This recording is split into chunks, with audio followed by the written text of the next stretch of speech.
ভালো লোক, তার সাথে তাকে রাজনীতি করতে দেখেছি, এখন আমাদের সাথে আসছে। এই লোকটার সঙ্গে একটু বলতে হয়, আমি জানি না সে কিভাবে, যখন এই হাসিনা রক্ত চক্ষু উপেক্ষা করে একটা লোক প্রেস ক্লাবে আসতো না, আমরা তখন অনেকে বলতে এটা দোকান দোকান বানাইছে, কিন্তু এই দোকান থেকে শুরু হয়েছে আন্দোলনের বড় রূপ। তার নেতৃত্ব দিয়েছে তারেক রহমান।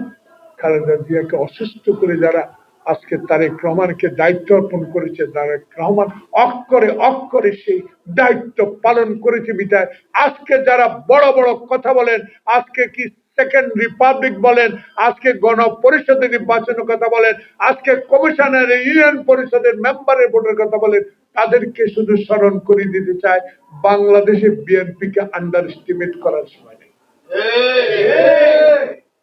বিএনপি আল্লাহ রহমতের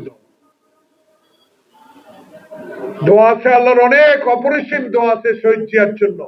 তাই তো আল্লাহর কি রহমত, কবর লইয়া যায়, কবর উঠায় দিব, কবর গাবতলি নিয়ে যাবে, আল্লাহর কি রহমত, জিয়া উদ্যানকে পরিবর্তন করে চন্দ্রিমা লাগাই দিছে, কালকে আল্লাহর কি রহমত, এটা আবার জিয়া উদ্যান, সব আল্লাহর কি রহমত।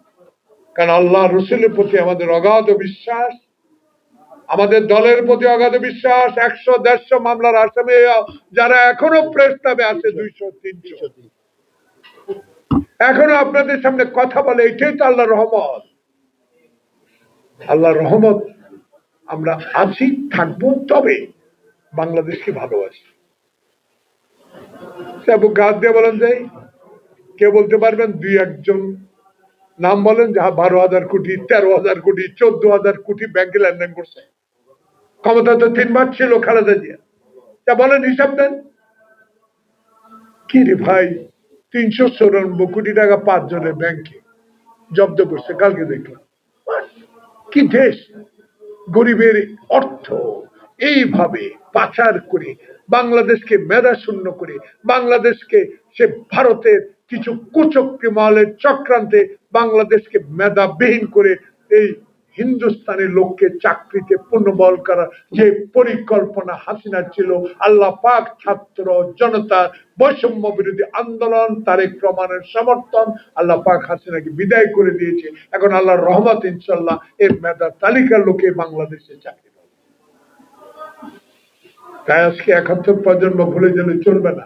দেখেন কালকে পরশু, আমি সমালোচনা কারো করতে চাই না, কিন্তু আমার আবেগ বিবেক একজন ছাত্র কর্মী হিসাবে, স্বাধীনতা যোদ্ধা হিসাবে আমার কষ্ট লাগছে। কালকে না পরশু একজন আমেরিকান গোয়েন্দা সংস্থার প্রধান একটা মিটিং এ এসে এক পরিকল্পিত সাংবাদিকের প্রশ্নের উত্তরে আমি আজকে উল্টা প্রশ্ন করতে চাই, যখন আপনি হিন্দুস্তান ভারতে, তখন নাগপুরে আগুন কেন? কেন নাগপুরে আগুন? 300 বছর আগে আওরঙ্গ কি করেছে, সম্রাট কি করেছে, 300 বছর মুসলিম শাসন হয়েছে, 200 বছর ব্রিটিশ শাসন করেছে, এমন অবস্থা হয় নাই। এখন মোদী তুমি ক্ষমতা আসার পর পরে এইসব অচল অবস্থা কারা সৃষ্টি করছে? কারা এইসব 300 বছর আগের পুরানো কবরকে আজকে উচ্ছেদ করার ষড়যন্ত্র করছে? এইসব ষড়যন্ত্রের প্রেতাত্মা মোদী এবং মোদীর আশ্রয় হাসিনা।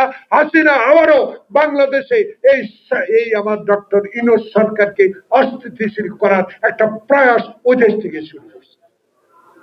তাই আপনাদের কাছে আমাদের অনুরোধ থাকবে, ইন্টেরিয়াম কম সমালোচনা হবে, আলোচনা হবে, এটাকে আপনার মনোবল হারাবেন না। কারণ তারেক রহমান স্পষ্ট বলে দিয়েছে, আপনারা হারলে বাংলাদেশ হারবে, আপনারা হারলে জাতীয়তাবাদী শক্তি, যারা হাজারো মামলার আসামি, যারা আয়না ঘরে জীবন কাটিয়ে আসছে, কোনো মতে বেঁচে আসছে, যারা ইলিয়াস আলীর মতো, সৌদি আলার মতো লোকের আত্মা এখনো আমরা মানুষ তাকে জীবিত খুঁজে পাই নাই, তারা কষ্ট পাবে যদি আপনারা নিরাশ হন।